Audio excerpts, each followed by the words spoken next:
Plusieurs lignes de la parole mènent à une seule ligne, celle de la vérité éternelle.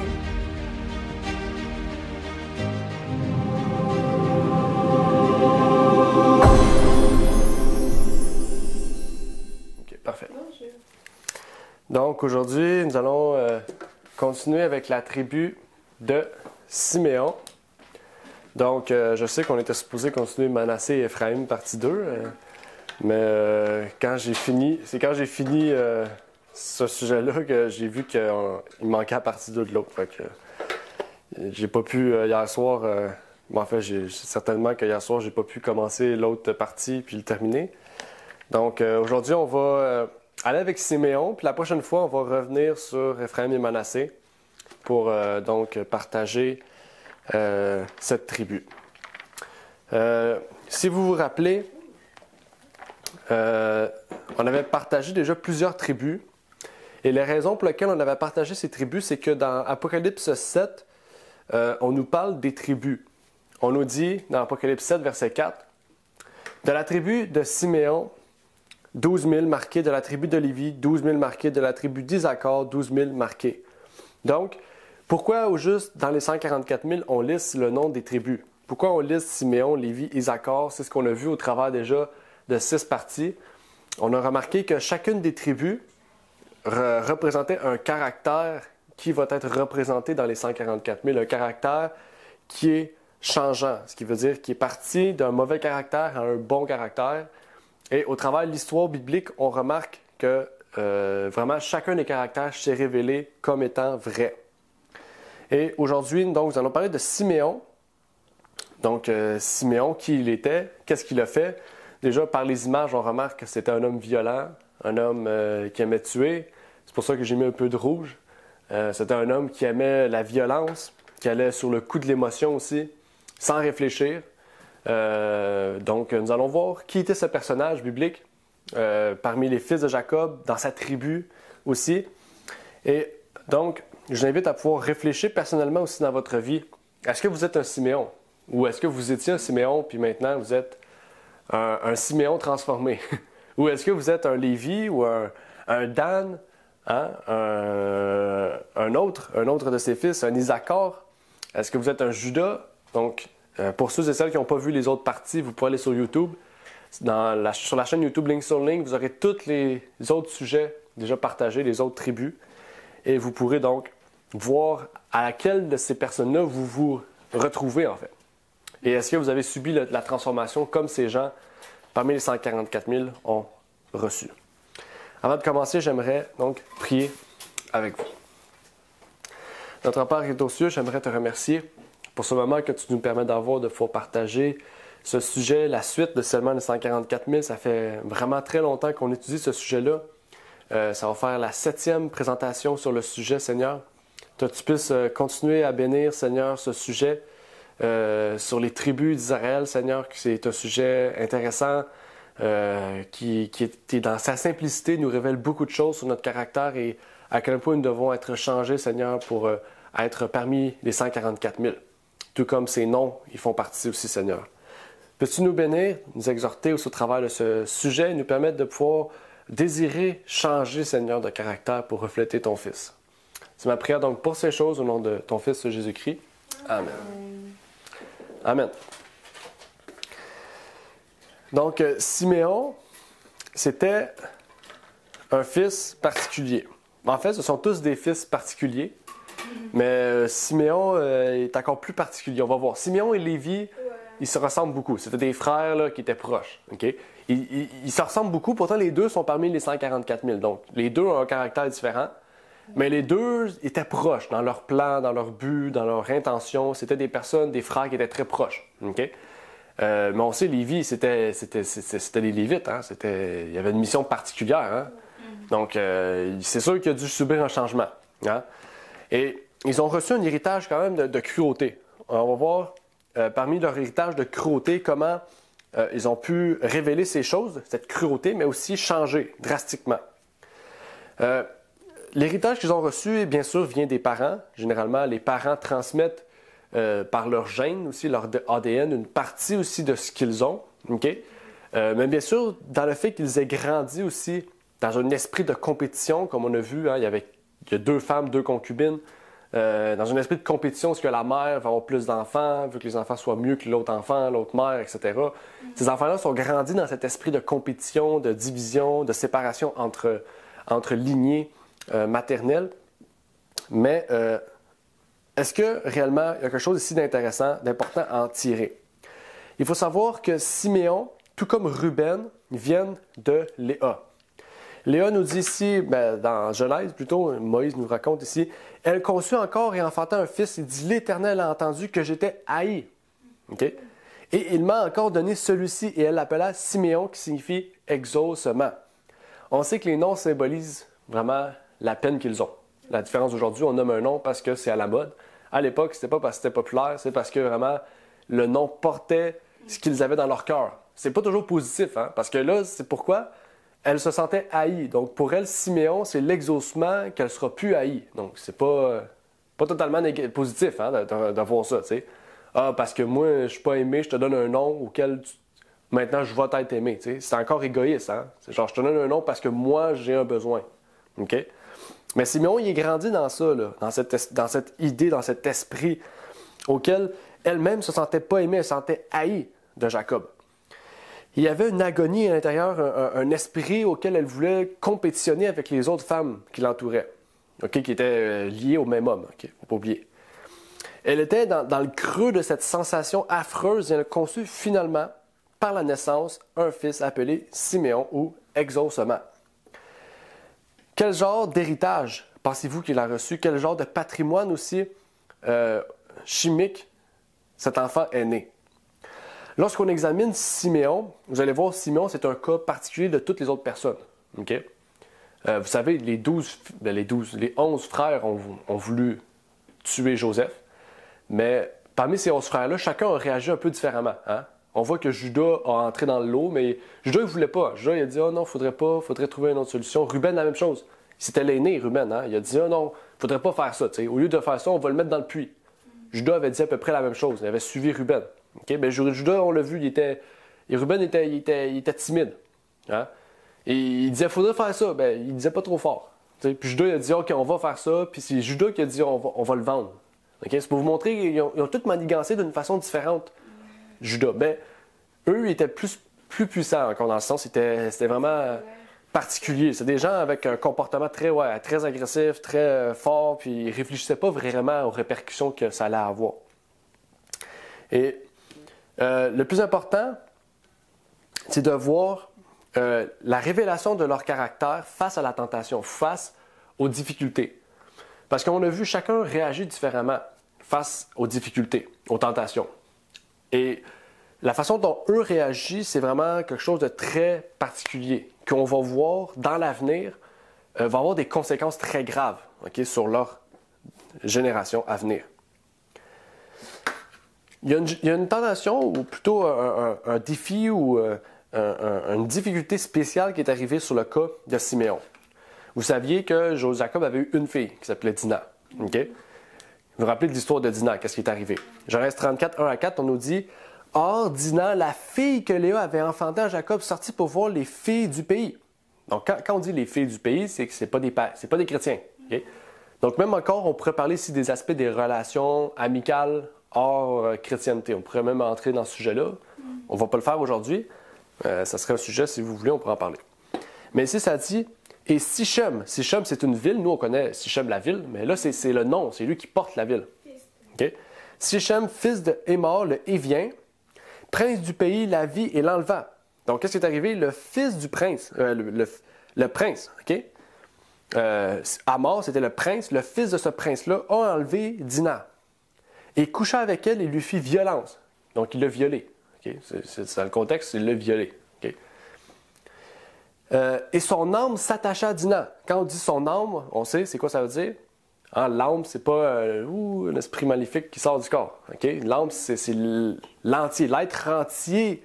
Okay? Esprit, le corps et l'esprit de Sichem, c'est attaché à Dina. Ça veut dire qu'il l'aimait à un point terrible.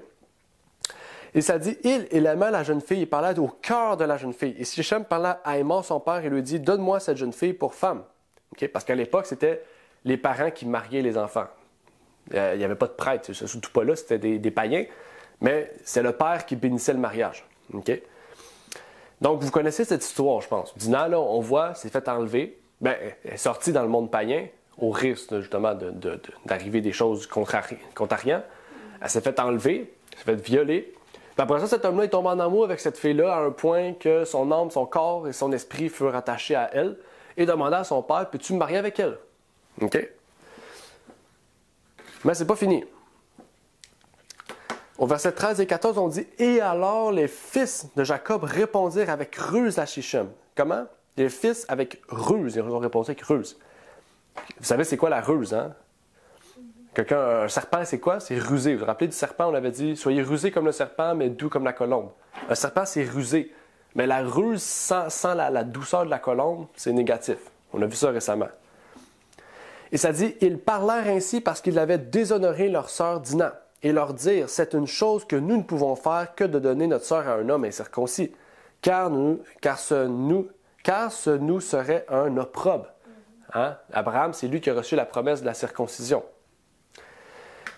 Quelle était la tentation, la difficulté qui faisait face, les fils de Jacob? Comment allaient réagir chacun des fils face à cette difficulté-là? Ce prince païen voulait épouser leur sœur. Alors, qu'est-ce qu'ils ont répondu? Désolé, on ne peut pas, tu n'es pas circoncis. C'est ça la réponse. Il n'y a pas de solution ou rien qui est arrivé là. Pour l'instant, c'est juste, on est fermé, tu es un païen.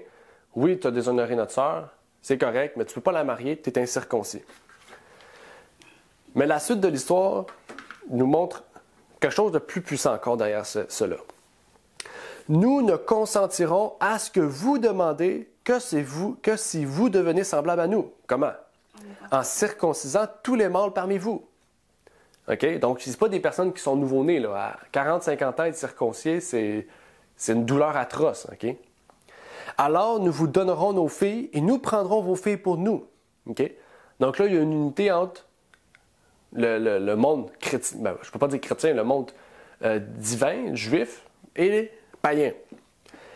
Et ça dit, « Et nous habiterons parmi vous et nous serons plus qu'un peuple. Mais si vous ne voulez pas nous écouter et vous circoncire, nous prendrons notre fille et nous nous en irons. » Et leur discours plurent à Émor et à Sichem, père et fils d'Émor. Et le jeune homme ne différa point de faire la chose, car la fille de Jacob lui plaisait. Okay? Or, il était le plus considéré de toute la maison de son père. Donc, c'était la personne la plus respectée dans la maison de son père. On parle de Sichem. Donc, Sichem, c'était un homme, quand même, qui était honorable. Okay?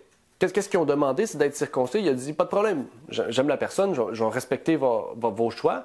C'est honorable de sa part. Okay? Dans un sens, c'est honorable face à la demande qu'il demandait. Okay?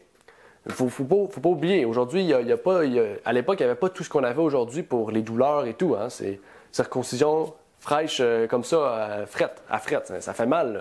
Okay? Puis pourtant, il voulait prendre le risque de faire cela pour avoir la fille plutôt de Jacob. Ça dit, Émor et Sichem, son fils, vinrent donc à la porte de leur ville et parlèrent aux gens de leur ville en disant, ces gens-ci sont paisibles à notre égard, qu'ils habitent au pays et qu'ils y trafiquent. Et voici, le pays est assez étendu pour eux. Nous prendrons leurs filles pour femmes et nous leur donnerons nos filles.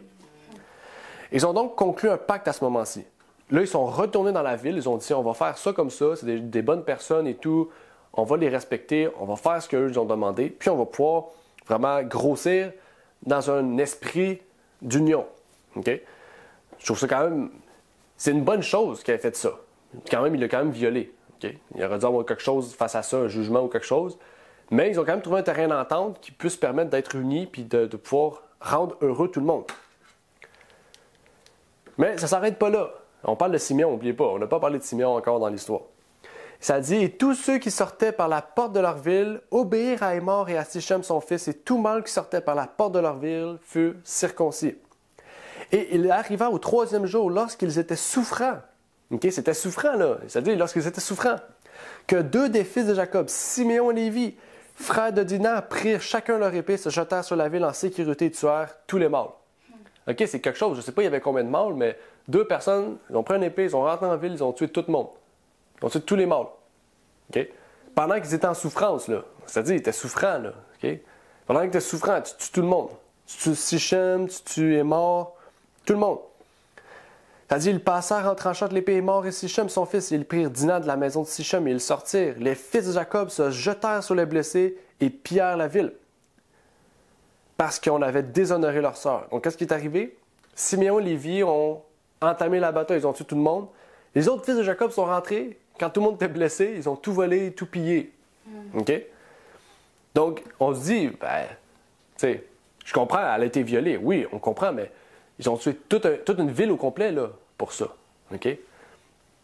Ils ont tué toute une ville au complet pour ça, tandis qu'ils avaient conclu une alliance devant tout le monde. Tout le monde était présent dans cette alliance-là, dans cette entente-là. Et pour eux, c'était une tentation, dans le sens, une difficulté de voir cette chose qui arrive, et pourtant, on conclut un accord comme si rien n'était. Est-ce qu'on aurait réagi mieux? Peut-être certains diraient, ben oui. Pourtant, pas nécessairement. Hein? Des fois, on entend des personnes parler, et on se dit, ils réagiraient de la même manière à ce niveau-là. Hein? Rentrer, tuer tout le monde. Parce que votre sœur a été violée, OK?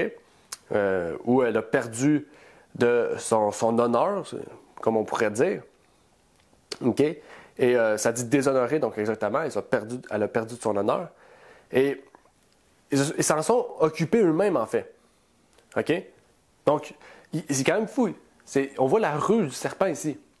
Ah, vous faites circoncier vos mâles, ça va être correct. Tout le monde fait circoncier. Ah, maintenant, ils sont tous blessés, ils sont tous mourants, ou ils s'en remettent d'une douleur. C'est là le moment qu'il faut les tuer. C'est fou, pareil, penser comme ça, là. De se dire qu'on va faire un accord, puis après ça, voilà, on se justifie notre action parce qu'ils ont déshonoré notre sœur. Il y a une cruauté derrière Siméon et Lévi qui est forte, derrière ces deux individus-là particulièrement. Et l'histoire se continue. Je ne sais pas si c'est le bon verset. Oui, alors Jacob dit à Siméon et à Lévi, « Vous m'avez troublé en me mettant en mauvaise odeur parmi les habitants du pays, parmi les Cananéens et les Phérésiens. Et moi, je n'ai qu'un petit nombre d'hommes. Ils s'assembleront contre moi et me frapperont, et je serai détruit, moi et ma maison. » Et ils répondirent, « Doit-on traiter notre sœur comme une prostituée? » OK? Pouvez-vous imaginer comment elles se sont senties justifiées? On ne peut pas laisser notre sœur traiter comme une prostituée. On doit se venger. C'est ça leur justificatif. OK? Pour eux, c'est on a fait ce qu'on avait à faire. OK? En tant que frère, c'est à nous de défendre notre sœur. OK? En fait, on peut se dire la même chose aujourd'hui. On peut essayer de défendre notre cruauté. C'est ce qu'a fait Siméon et Lévi. Défendre leur cruauté, justifier leur cruauté. Et bien souvent, cette caractéristique particulière se manifeste dans le peuple de Dieu, même chez les chrétiens aujourd'hui. En fait, il se passe quelque chose qui n'est pas juste ou qui n'est pas net dans l'Église, puis ils sont tentés de réagir aussi de façon cruelle, de façon à piquer l'individu ou à le tuer avec leur langue. On peut lire ici, « La perfide cruauté de Siméon et Lévi n'était pas sans cause, mais leur forfait contre les Sichémites fut un acte inexcusable dont ils avaient soigneusement caché le projet à leur père. Aussi le patriarche fut-il frappé d'horreur quand il l'apprit. Malade de chagrin devant la fourberie criminelle de ses deux fils, il se contenta de leur dire « Vous avez troublé ma vie en me rendant odieux aux habitants de ce pays. Quant à moi, je n'ai qu'un petit nombre d'hommes. Ces gens-là se réuniront contre moi, ils me frapperont et je serai exterminé, moi et ma maison. » La douleur et l'effroi que le patriarche avait ressenti à cette occasion se révéla. 50 ans plus tard, dans les paroles qu'il prononça sur son lit de mort, c'était « Maudite leur fureur, car elle a été cruelle. » Jacob, dans la bénédiction, dans la malédiction, je ne sais pas comment c'était, totalement à leur égard, on va le voir tout à l'heure, mais il l'avait sur le cœur encore, Jacob, de ça. OK? Parce que tant que ses enfants n'étaient pas mariés, c'était à lui que la responsabilité était. Okay? Si Siméon aurait été marié, Jacob n'aurait rien fait. Parce que Siméon, c'est lui qui aurait été condamné. Ça aurait été sa maison à lui. Mais là, Siméon n'avait pas de maison. Il vivait chez son père. Donc, c'était son père qui était la maison, en fait, là, qui ça tombait sur sa tête. Et comment cette cruauté que la tentation avait mis en avant et ce mensonge perfide qu'ils pratiquaient se sont manifestés dans la suite de leur vie, en fait. On peut voir cela dans l'histoire de Joseph. L'histoire de Joseph se passait après l'histoire de Dinah, qui est venu vers ses frères. Si vous vous rappelez, Joseph était venu voir ses frères, voir ce qui se passait, apporter des provisions, alors que lui-même gardait des moutons et que ses frères aussi gardaient des moutons à ce moment-ci. Ça nous dit ici, « Et ils le virent de loin, et avant qu'il fût près d'eux, ils complotèrent contre lui de le mettre à mort. » Rappelez-vous, ils étaient tous jaloux. Okay? Et l'ADN de tous ces garçons, la cruauté transmise par le patrimoine génétique, l'agonie particulière de Léa, ce trait de caractère est une passion qui s'exprime en eux et qui s'est révélée par la haine qu'ils avaient envers Joseph. Joseph racontait souvent des histoires avec joie. Okay? Il le racontait parce qu'il était joyeux de ces choses, de le partager. Ses frères, à cause de ces histoires-là, ont développé encore plus leur haine envers eux, envers lui, et ils l'ont détesté. Maintenant qu'ils voyaient Joseph arriver, ils voyaient l'occasion de mettre en avant leur passion, leur dégoût envers lui, ou même leur jalousie à son égard, et donc faire ce qui était le mieux pour eux, à savoir, pour eux, à savoir le mettre à mort, le tuer. Dans Genèse 37, versets 19 et 20, on peut y lire « Et ils se donnèrent à se dire l'un à l'autre, voici ce songeur qui vient. Maintenant donc, venez, tuons-le et le jetons dans quelque fosse, et nous dirons qu'une bête féroce l'a dévoré et nous verrons ce que deviendront ces songes. » Qu'est-ce qui est arrivé? C'est que la nature cruelle a repris ses droits. Lorsqu'il reparaît, il ordonne que Siméon soit lié. Non, je n'ai pas mis le texte. Lorsqu'il reparaît, il ordonne que Siméon soit livré devant eux et reconduit en prison. La raison de ce choix était que Siméon avait été l'instigateur et le principal auteur du crime. Qui était le père de ce complot? Siméon. Qui avait institué ce complot de tuer Joseph? C'était Siméon. OK? Encore une fois, Siméon révèle ce caractère de cruauté, encore plus que Lévi, parce que ça ne dit pas Siméon et Lévi, ça dit Siméon. Siméon était l'instigateur principal de ces deux crimes de cruauté. Lévi faisait que le suivre, en fait. C'était le plus petit frère. Il faisait que suivre son grand frère. Et il y a un avenir dans ces personnes qui est très important à prendre en compte, puisque Siméon et Lévi sont deux personnes qui étaient présents dans la liste des 144 000. Ça veut dire qu'ils ont subi un changement dans leur vie. Ils ont dû être transformés pour pouvoir faire partie de cette liste. Et dans Proverbe, chapitre 25, verset 28, nous dit « L'homme qui n'est pas maître de lui-même est comme une ville où il y a brèche et qui est sans muraille. » Ça, on reprend dans le contexte. Aujourd'hui, les villes n'ont pas de muraille. Hein? On rentre dans une ville comme on sort de la ville. Okay? Mais à l'époque, une ville sans muraille, qu'est-ce que ça faisait? Prenez Jéricho sans muraille. Est-ce que le peuple de Dieu aurait besoin de Dieu? Dans un sens, non. Ici, je ne vais pas vous montrer le contexte, mais pour vous dire, il n'y a pas de muraille. Tu fais juste rentrer et tu tues tout le monde. Mais là, il y a une muraille. Quand il y a une muraille, qu'est-ce qui arrive? Et on est empêché de rentrer et de sortir. On est empêché de pouvoir conquérir le royaume et on demande la puissance de Dieu parce qu'on sait que c'est impossible. Mais ici, ce que je veux vous montrer, c'est qu'un homme qui n'est pas, ou une personne qui n'est pas maître de lui-même, c'est-à-dire maître de ses passions, de ses pensées charnelles, est comme une ville sans muraille, en fait. Satan peut rentrer et sortir comme il veut. Il nous faut mettre une muraille, il nous faut mettre une forteresse. On me rappelle le chant de Martin Luther. Hein?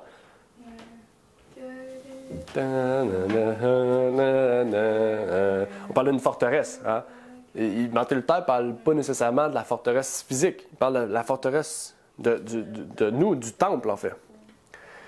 Et c'est comme ça que Siméon et Lévi étaient. C'était comme une ville sans frontières, sans murs. Une ville où c'était facile d'entrer puis de sortir, en fait. Ils n'avaient pas de filtre, en fait. S'il y avait quelque chose à dire ou à faire, ils le faisaient sans réfléchir. Ou ils allaient avec ruse, même. Dans Genèse 49, 5 et 7, on nous dit « Et maintenant, ne vous affligez pas et n'ayez point de regret de ce que vous m'avez vendu pour être amené ici. car c'est pour la conservation de votre vie que Dieu m'a envoyé devant vous. Car voici 2 ans que la famine est sur la terre. Et pendant 5 ans encore, il n'y aura ni labeur, ni moisson. Mais Dieu m'a envoyé devant vous pour vous faire subsister sur la terre et pour vous faire vivre par une grande délivrance. Telle est leur bénédiction. Ça, c'est Joseph qui dit ça à ses frères quand il était en Égypte. Okay? Il leur dit, si je n'aurais pas été en Égypte, là, vous serez tous morts. Vous serez tous morts. Okay? Peut-être même les Égyptiens seraient morts, hein, parce que c'est Joseph qui s'est arrangé pour le grain, hein, pour remplir ça à temps et tout. Fait que peut-être ça aurait été mal programmé, je ne sais pas. Mais du moins, en Israël, ils n'avaient pas d'endroit qu'ils pouvaient appeler leur terre. Lévi et Sémon étaient comme une ville sans muraille. On voit un peu ce symbolisme ici. Dans Patriarches chez Prophètes, on peut lire.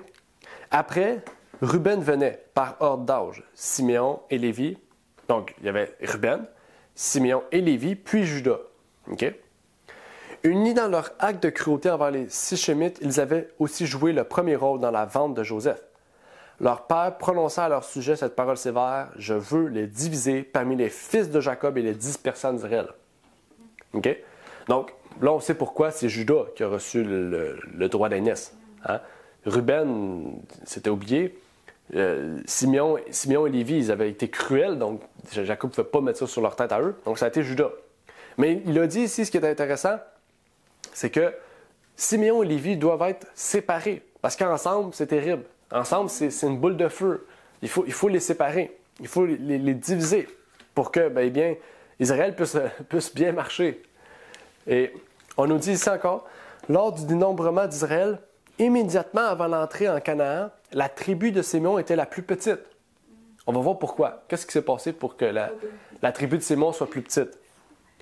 Moïse ne la mentionne même pas dans sa dernière bénédiction, tellement qu'elle était petite. Au partage de Canaan, cette tribu n'est qu'une petite part du territoire qui échut à Juda. Il n'y avait même pas de territoire, hein, Siméon. Il y avait un petit côté qui était à Juda, là, tout petit. Et dans la suite, les familles puissantes de cette tribu allèrent s'établir en colonie en dehors des limites de la Terre sainte. À cause du caractère de Siméon, la tribu a subi cette même caractéristique. Et à cause de ça, ça a été un petit peuple, une petite nation, avec un petit territoire. Ils ont dû même aller vers la Jordanie, aller vers les pays païens, pour aller s'établir. Ils n'ont jamais eu véritablement de territoire à eux. Ils ne pouvaient même pas s'installer parfaitement en Terre sainte, parce qu'ils étaient dispersés un peu partout. Observez leur vulnérabilité. Toutes les tribus avaient leur territoire, les murs, les murailles, ils avaient toutes, eux, non rien. Il y avait des petites villes, ils bougeaient un peu de gauche à droite, ils se dispersaient. C'était des personnes facilement destructibles, en fait. Et ce qui est intéressant, il y a une histoire dans la Bible qui nous parle encore des raisons pour lesquelles ils étaient les plus petits. On a parlé récemment de Balaam. On avait parlé que c'était quelqu'un de faible. Il voulait prendre de bonnes décisions, mais il avait un caractère faible. Vous vous rappelez, il avait été voir la juge, là, je ne sais plus comment elle s'appelait, la femme, Déborah. Il est allé voir Déborah, il a dit « Déborah, peux-tu venir avec moi pour les combattre? » C'était Gédéon. Non, c'était Balaam. Oui, c'était Balaam. Il avait dit, il est allé voir Déborah, il a dit « Peux-tu venir avec moi combattre tel peuple? Moi, j'ai pas trop le goût. » Puis Déborah a dit « il avait dit quelque chose. Veux-tu que c'est moi, il faut qu'il y aille pour toi, tandis que c'est toi, tu veux-tu aller voir à telle place? C'est toi l'homme. Pourquoi ça serait moi qui y aille, tu sais? » Puis finalement, il avait poussé Balaam à y aller. Puis Balaam, il avait prié, puis il avait gagné la bataille. Mais ici, c'était pour vous rappeler que Balaam, après, il s'est rebellé. Il est allé voir Barak. Barak a dit, qu'est-ce que je pourrais faire pour détruire Israël? Puis il a dit, amène les femmes, puis ça va forniquer un peu, puis tu vas pouvoir y aller après, puis tout détruire. Mais il est arrivé quelque chose ici avec Siméon, suite à ce conflit avec Balaam. En fait, ils étaient des personnes passionnées, des personnes qui aimaient se battre. Il s'est passé un événement spécial un peu de temps après cet événement avec Balaam. Ça nous dit ici dans Nombre 1, verset 23, « ceux de la tribu de Siméon qui furent dénombrés furent 59 300. Là, on peut se dire, OK, mais c'est beaucoup, là. Hein? Ils étaient 59 300. C'est beaucoup, 59 300, là. OK? Donc, de la sortie d'Égypte jusqu'à l'époque de Balaam, désolé, ils étaient 59 300. OK? Qu'est-ce qui est arrivé pour qu'il soit la plus petite tribu? C'est ce qu'on va voir. Dans Nombre 25, 1 à 5 et verset 9, « Or, Israël demeurait à Sittim, et le peuple commença à se livrer à la fornication avec les filles de Moab à cause de Barak. Okay? Elles convièrent le peuple au sacrifice de leur Dieu, et le peuple mangea et se prosternant devant leur Dieu. » Donc ici, il dit « mangea », c'est parce qu'il mangeait des viandes un peu. « Et Israël s'attacha à Baal-Péor, et la colère de l'Éternel s'enflamma contre Israël. Et l'Éternel dit à Moïse, « Prends tous les chefs du peuple, et fait pendre les coupables devant l'Éternel en face du soleil, afin que l'ardeur de la colère de l'Éternel se détourne d'Israël. Moïse dit donc aux juges d'Israël que chacun de vous fasse mourir ceux de ces hommes qui se sont attachés à Baal-Péor. Or, il y eut 24 000 qui moururent de cette plaie. 24 000 pendus. C'est ça qu'on a dit plus haut. Suite à ça, OK? Là, n'oubliez pas, 53 300. Ça nous dit 24 000 ont été pendus. Après cet événement-là, combien il restait de personnes, vous pensez, dans la tribu de Siméon après cet événement-là? OK? Telles sont les familles des Siméonites, 22 200. Ils sont partis de 53 200 à 22 000. OK? Juste à cause de l'histoire de Balaam, là, c'est beaucoup, là. C'est plus de la moitié qui sont été morts pendus. Dès 59 300 personnes qui avaient quitté l'Égypte, il ne restait que 22 200 Siméonites après la mort des parents au cours des 40 années d'errance dans le désert et la mort des autres personnes suite du conflit avec Baal-Péor. Qu'est-ce qui est arrivé? Ils n'ont pas pu se contrôler. Ils ont perdu beaucoup d'hommes. Pourquoi? Qu'est-ce que disait le proverbe? Parce qu'ils n'avaient pas de muraille. Parce qu'ils n'avaient pas de protection. En tant qu'individus, ils n'avaient pas de protection entre les pensées charnelles et ce qu'ils voulaient offrir à Dieu. Et à cause de ça, ils ont perdu la moitié de leur tribu. Et c'est pour ça, en fait, qu'ils sont appelés la plus petite tribu. Et que même Moïse, dans Deutéronome 29, ne parle même pas de Siméon. Il n'y a pas de bénédiction pour Siméon. Parce que, justement, ils n'en valent plus la peine. C'est un peu ça que Moïse se dit. Hein? Il dit, ils sont tellement petits, ils sont éparpillés partout. Et ils se sont détruits eux-mêmes, en fait. Donc, il n'y a pas émis de bénédiction. Et là, on pourrait se dire, OK, mais pourquoi Siméon il est dans les 144 000 si pour l'instant c'est juste négatif? C'est vraiment terrible, hein? Et ils ont tué un village au complet. Après ça, ils ont voulu tuer Joseph. Il a voulu tuer Joseph. Après ça, c'est eux qui ont tombé le plus dans l'idolâtrie. Ils ont perdu la moitié. Ils n'ont même pas de bénédiction par Moïse. C'est quoi le but, tu sais? Pourquoi ils sont dans les 144 000? Qu'est-ce que Dieu veut nous permettre de comprendre au travers de l'expérience de Siméon? En fait, on sait, la seule moyen de pouvoir faire partie des 144 000, c'est d'être épuré, transformé et purifié par le feu. C'est comme ça qu'on nous montre pour être dans les 144 000.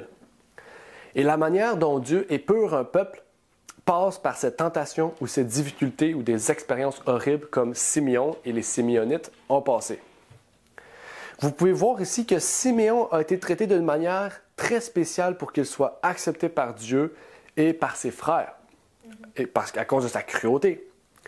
Voici l'exemple de la purification, de l'expérience purificatrice par laquelle ce genre de personne passera, et c'est une purification par le feu. Ils sont tellement rendus graves que c'est seulement par le feu qu'ils peuvent être purifiés.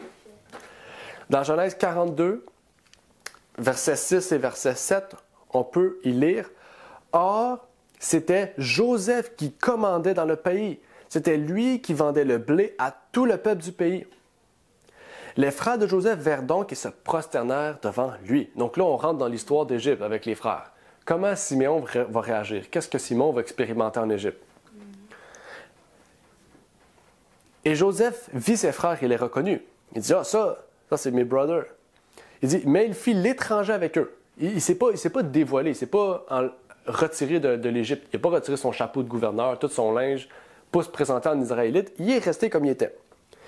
Et il leur parla rudement, même il était sec. Et il leur dit, D'où venez-vous? Ils répondirent du pays de Canaan pour acheter des vivres. Joseph s'était caché derrière son habit ou sa façade égyptienne. Il est resté.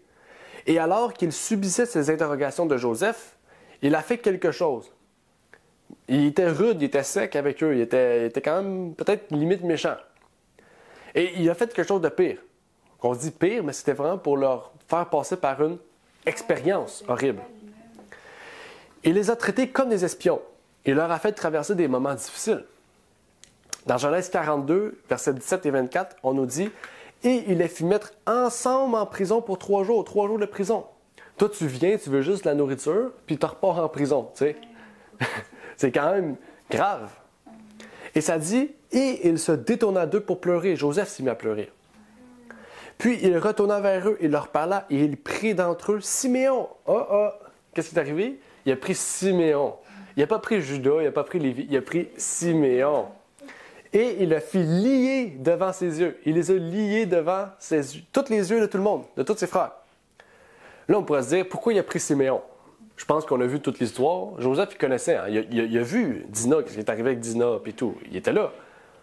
Et il a vu ce qui est arrivé quand Joseph il a vu ses frères, puis que Siméon, c'est le premier à l'avoir mis dans le puits.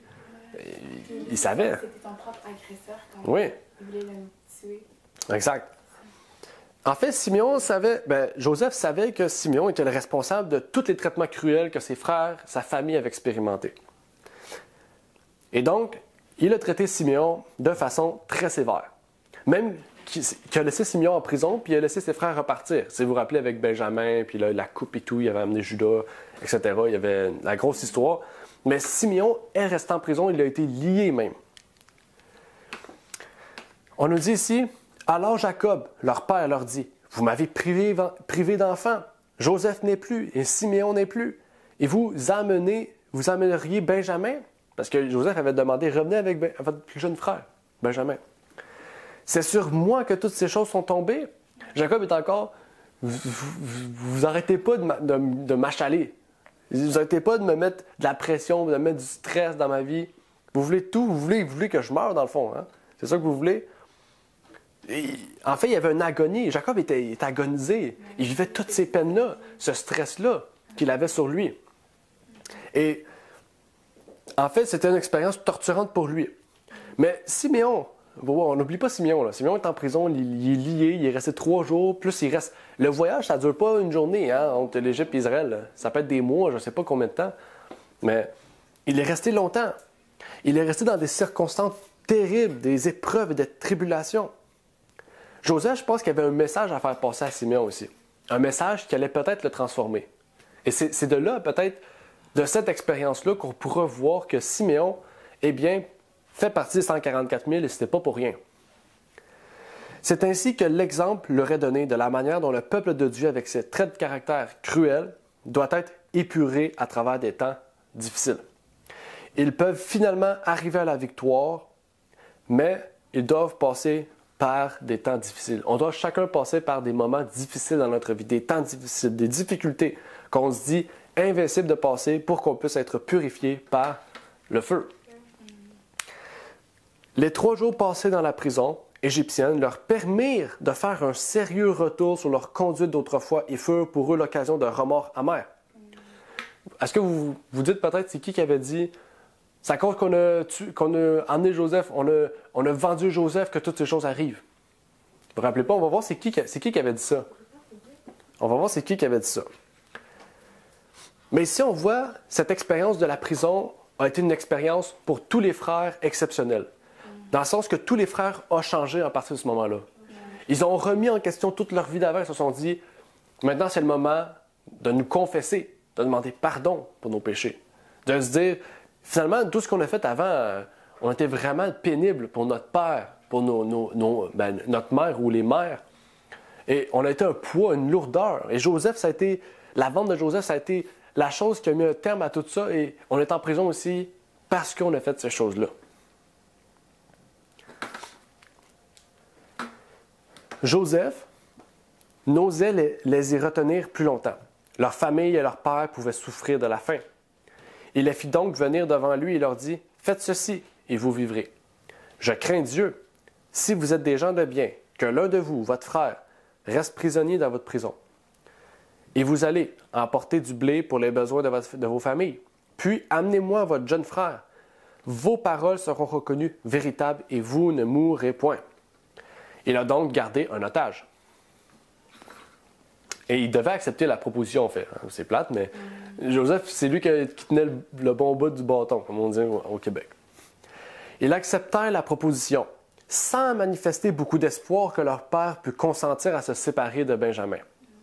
Ils étaient obligés, parce que sinon, lui qui restait en prison allait rester longtemps en otage. Joseph leur avait parlé par interprète. Il ne parlait pas directement à ses frères. Il y avait un interprète qui parlait en langue araméenne. Okay? Sans se douter qu'il les comprenait, ils s'étaient accusés devant lui du crime commis envers leur frère. C'est là qu'ils ont dit « Toutes ces choses-là nous reviennent à cause de notre frère. » Vraiment, se disait-il, nous sommes punis à cause de notre frère, car nous avons vu l'angoisse de son âme quand il nous demandait grâce et nous ne lui avons point écouté. Voilà pourquoi ce malheur nous est arrivé. Voyez-vous l'exercice de purification par lequel le peuple de Dieu doit passer? De la même manière. J'ai fait ça dans le passé, j'ai fait ça envers tel individu, envers telle personne, envers telle chose, j'ai fait telle chose. Puis là, aujourd'hui, il m'arrive ça à cause de tous les péchés que j'ai faits. C'est le moment de se repentir. C'est le moment de se dire, de se mettre à genoux puis de dire pardon pour tout ce que j'ai fait dans le passé. Regarde ce qui nous arrive. Qu'est-ce qu'il faisait en ce moment devant la cour? Parce qu'il pensait que Joseph ne comprenait pas. Il pensait que Joseph ne comprenait pas, mais Joseph comprenait. En fait, il racontait leurs péchés publiquement. Il dévoilait leurs péchés publiquement en disant « On a fait ça. Désolé, c'est comme... On mérite les conséquences de notre sort, de nos décisions. » Patriarche et prophète, Ruben, qui, à Dothan, avait voulu le délivrer, leur dit « Ne vous ai-je pas dit, ne commettez point de péché contre cet enfant? » Ça, Ruben a dit ça devant ses frères. Parce que vous vous rappelez, c'est Ruben qui avait dit « Faut pas faire ça, faut pas faire ça. » Hein? Il avait trouvé une solution parce que ses frères ne voulaient vraiment pas revenir en arrière. Il dit « Mais vous ne m'avez point écouté, et voici que son sang nous est redemandé. » En les entendant, Joseph ne peut contenir son émotion. Il sort pour donner libre cours à ses larmes. Lorsqu'il reparaît, il ordonne que Siméon soit lié devant eux et reconduit en prison. La raison de ce choix était que Siméon était l'instigateur et le principal auteur du crime. Et on l'a laissé en prison jusqu'à la prochaine fois.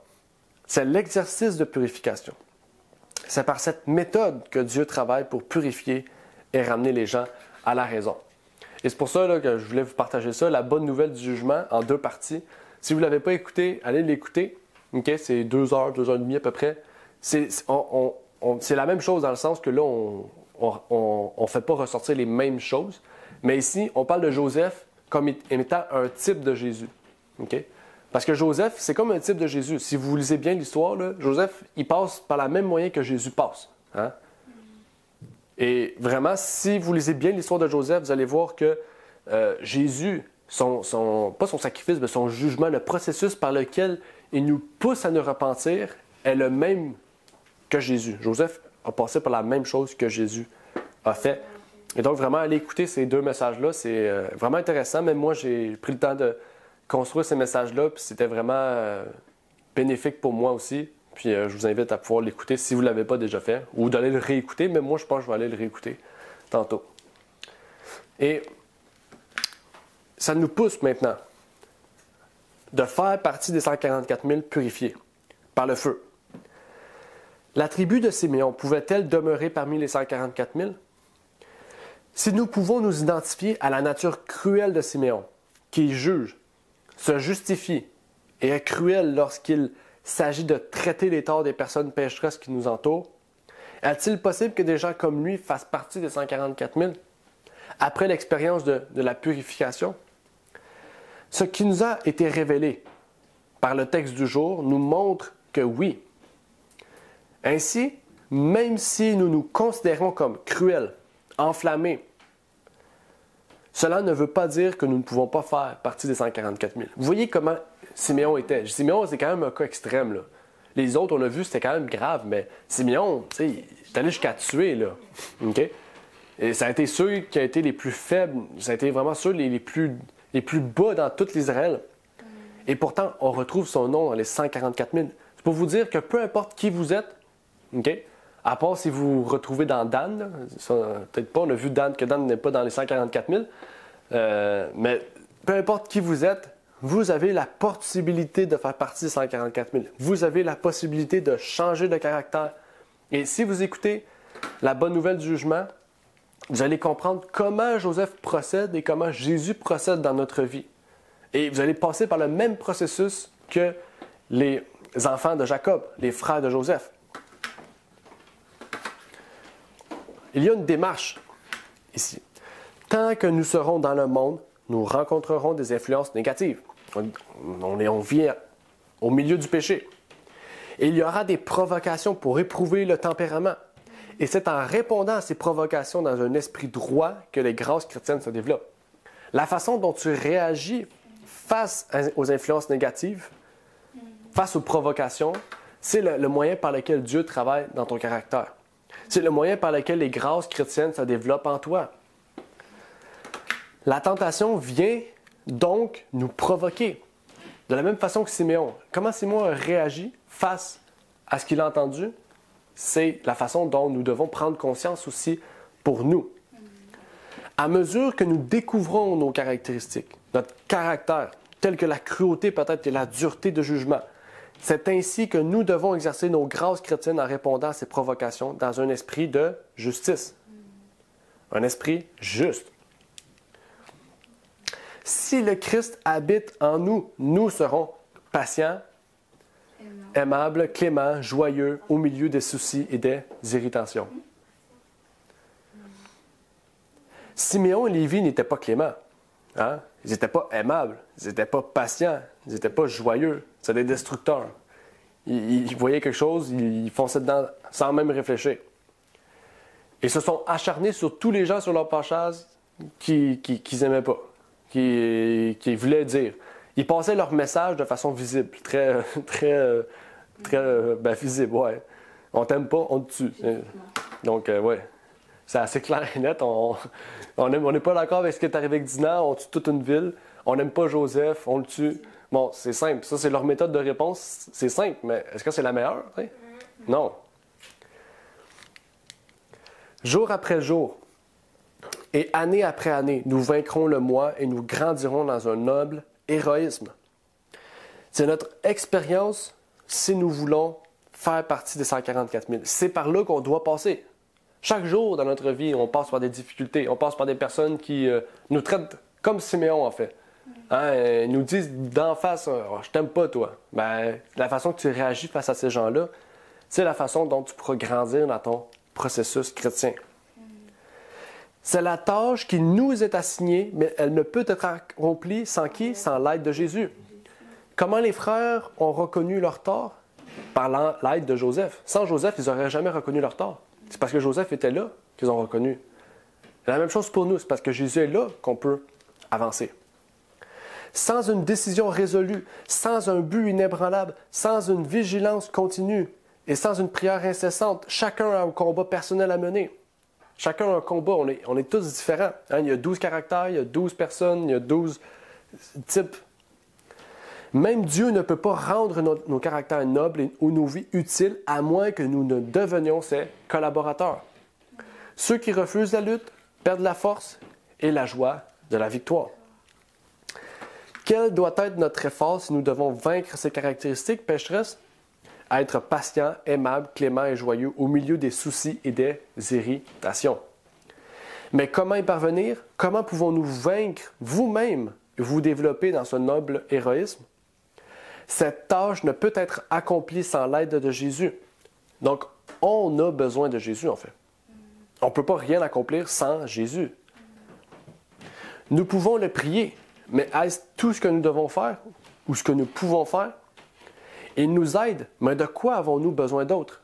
Une décision résolue, un but inébranlable, une vigilance continue, une prière incessante pour qu'à chaque instant, à chaque heure, les grâces chrétiennes puissent transformer notre caractère. Chacun a une bataille à mener et Dieu ne peut pas nous aider si nous ne devenons pas ses collaborateurs en faisant ces choses.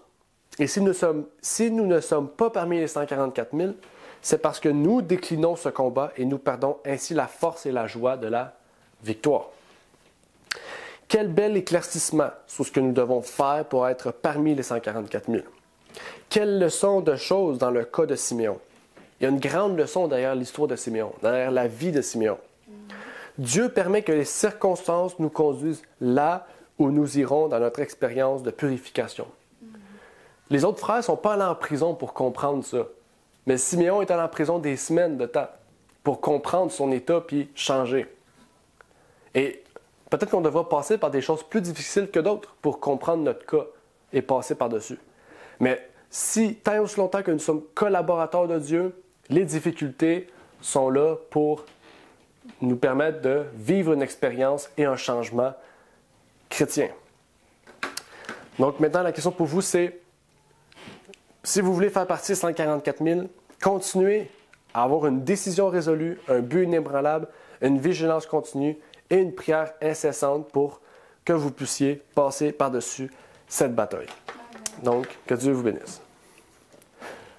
Donc, je vais terminer par la prière. Notre Père est aux cieux, j'aimerais te remercier, Seigneur, pour ce moment que tu nous permets d'avoir, de pouvoir partager cette histoire de Siméon, Seigneur, qui nous révèle son caractère et comment tu as pu, dans sa vie, le transformer pour qu'à chaque jour, à chaque instant, il puisse devenir quelqu'un de toujours plus semblable à toi, Seigneur, que tu puisses faire de même avec nous.